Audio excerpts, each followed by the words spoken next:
I thank the representative of Qatar, and I now call on the representative of Indonesia.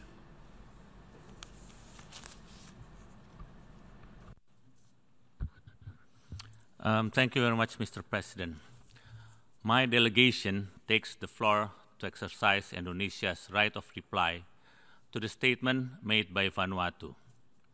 Indonesia condemns the slander and baseless comments that the delegation of Vanuatu made in its statement this morning when referring to the Indonesian provinces of Papua and West Papua. These accusations are not only undermining the sanctity of friendly relation among nations and non-interference, but also violating the principle of the UN Charter.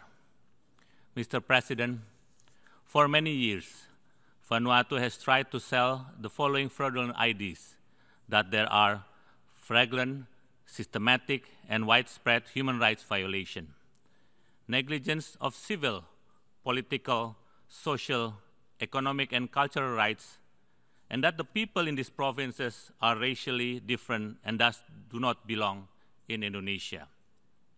This country argues that based on these factors injected into their minds by criminal individuals, that the two provinces have to be debated at the United Nations. We fail to understand the motive behind Vanuatu's intention in supporting a group of people who have struck terror and mayhem in so many occasions, creating fatalities and sadness to innocent families of their own communities. Indonesia categorically rejects any efforts to disturb peace, stability, and growth enjoyed by the people of Papua and West Papua, and would like to state the following points. First, accusing Indonesia of committing gross violation of human rights and inhuman acts is a serious and unacceptable accusation. No country in this world is free from human rights or development challenges. But accusing others of human rights violation, while one has so many problems of its own, is like calling the pot calling the kettle black. Vanuatu, which gave the portrayal of championing the human rights, is only party to a few of the international human rights instruments. Indonesia, on the other hand, is party to 8 out of the 9 instruments. Interestingly, Vanuatu has not ratified the International Convention on the Elimination of All Forms of Racial Discrimination, while Indonesia has done so way, way back. Indonesia is a diverse and multicultural nation, comprising of more than hundreds of ethnic groups, thousands of tribes, and hundreds of local languages. We neither define ourselves on the basis of racial purity, nor are we a single ethnic group. We reject racial discrimination in Indonesia. Now, if we follow the irresponsible premise and logic of Vanuatu, then the world will consist of tens of thousands of countries, noting the multitude of race and ethnicity in the world.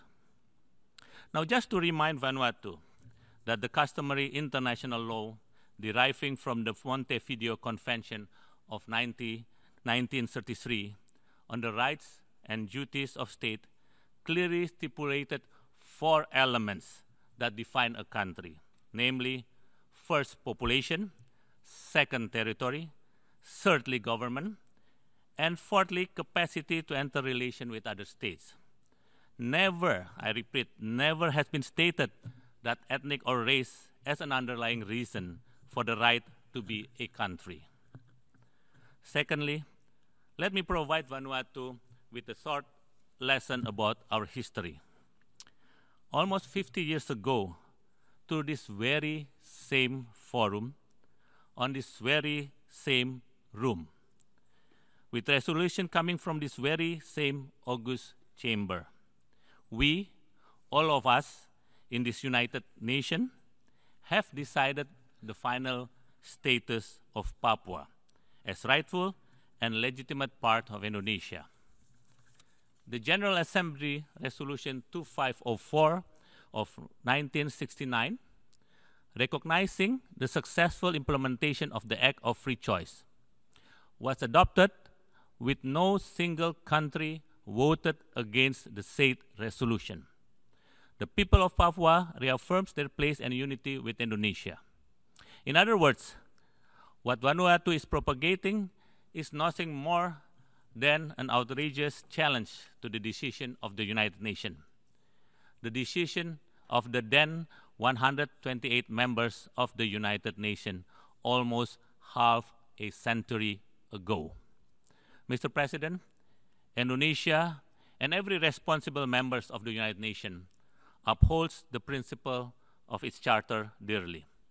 For that reason, Vanuatu's support to individuals with separatist agenda against Indonesia undeniably violates the principle of the UN Charter and thus must be denounced. Without shame, since last year, Vanuatu incorporated those individuals into their official members of its delegation. Such actions are tantamount to acts of hostility and have no place in the UN system. I repeat, no place.